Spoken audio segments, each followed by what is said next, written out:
सारा, अगर आज के आप एयर स्ट्राइक्स को देखेंगे तो भारतीय हुकूमत इसे सीधे तौर पर एक बोल्ड, डिसाइसिव और रिस्पॉन्सिबल एक्शन करार दे रही है। उसका कहना है कि बाकायदा इंटेलिजेंस पहले इकट्ठा की गई और उसके बाद बहुत ही प्रेसिशन स्ट्राइक थी। ये लेजर गाइडेड बॉम्ब्स थे जिनके जरिए सिर्फ एक टेरर कैंप को निशाना बनाया गया और उसमें न सिर्फ दहशतगर्द बल्कि उनके कमांडर्स और ऐसे कई जिहादी जो फिदायीन हमलों की तैयारी कर रहे थे और भारत पर हमला कर सकते थे, एक और दहशतगर्द हमला कर सकते थे, उनको किया गया।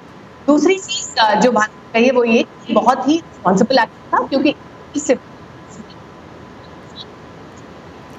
कुछ ऑडियो इश्यूज इस वक्त हमें रितुल कुछ ऑडियो इश्यूज का सामना हो रहा है। तो एक तो आपने ये बताया कि भारत की जो हुकूमत है वो इसको एक प्रिसीजन स्ट्राइक के तौर पे और एक बहुत ही वेल प्लान्ड इंटेलिजेंस की बुनियाद पे बेस्ड एक प्लान के तहत की गई कार्रवाई का कह रही है। अब ये बताइएगा कि भारत अब सिफारती सतह पे क्या कोशिशें कर रहा है, डिप्लोमेटिक लेवल पे क्या किस तरह से एतमाद में ले रहा है दूसरे मुल्कों को? डिप्लोमेटिक पार्लेज जो थे वो इस जैसे ही भारत की तरफ से ऑफिशियल कंफर्मेशन इस एयर स्ट्राइक का आया उसके फौरन ही बाद जो फॉरेन सेक्रेटरी है विजय गोखले, उन्होंने तमाम ऑनवॉयज की ब्रीफिंग शुरू कर दी। P5 से लेके आसियान मुल्कों से लेके जितने भी नेबरिंग कंट्रीज हैं उन सबको ब्रीफ किया गया और अभी तक जब हमला हुआ था उसके बाद भी इन सारे ऑनवॉयज को ऑनबोर्ड लिया गया था। और अगर हम इंटरनेशनल सपोर्ट की बात करें सारा, तो भारत की तरफ से इसी तरह के संकेत मिल रहे हैं कि सपोर्ट भारत की तरफ है। ऑस्ट्रेलिया में तो फॉरेन मिनिस्टर ने साफ तौर पर ये स्टेटमेंट जारी करके कहा है कि वक्त आ गया है कि पाकिस्तान जैश के ऊपर भी कोई एक्शन ले और साथ ही साथ दहशतगर्दों पर कोई डिसाइसिव एक्शन अब ले। इसके अलावा अब चाइना या यूरोपियन यूनियन की बात करेंगे तो उन्होंने रिस्ट्रेंट बरतने को कहा है, जो कि एक बहुत ऑब्वियस सा स्टेटमेंट भी है सारा।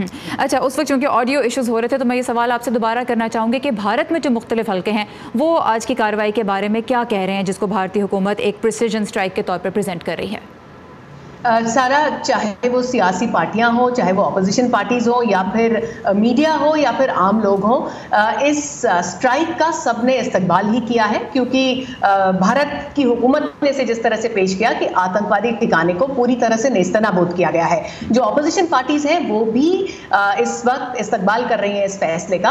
हालांकि सरकार की उन्होंने इस हुकूमत की कोई तारीफ नहीं की, उन्होंने इंडियन एयरफोर्स को बधाई दी और कहा है कि वो जवानों के साथ है। और अगर आप मुल्क में बाकी हल्कों में कोई भी रिएक्शन देखेंगे तो इस वक्त एक खुशी का ही माहौल है और सब जगह इसका इस्तेमाल होता हुआ साफ तौर पे नजर आता है सारा। और वह रितुल जोशी हमारे साथ थी भारतीय दारुल हुकूमत दिल्ली से। रितुल, बहुत शुक्रिया।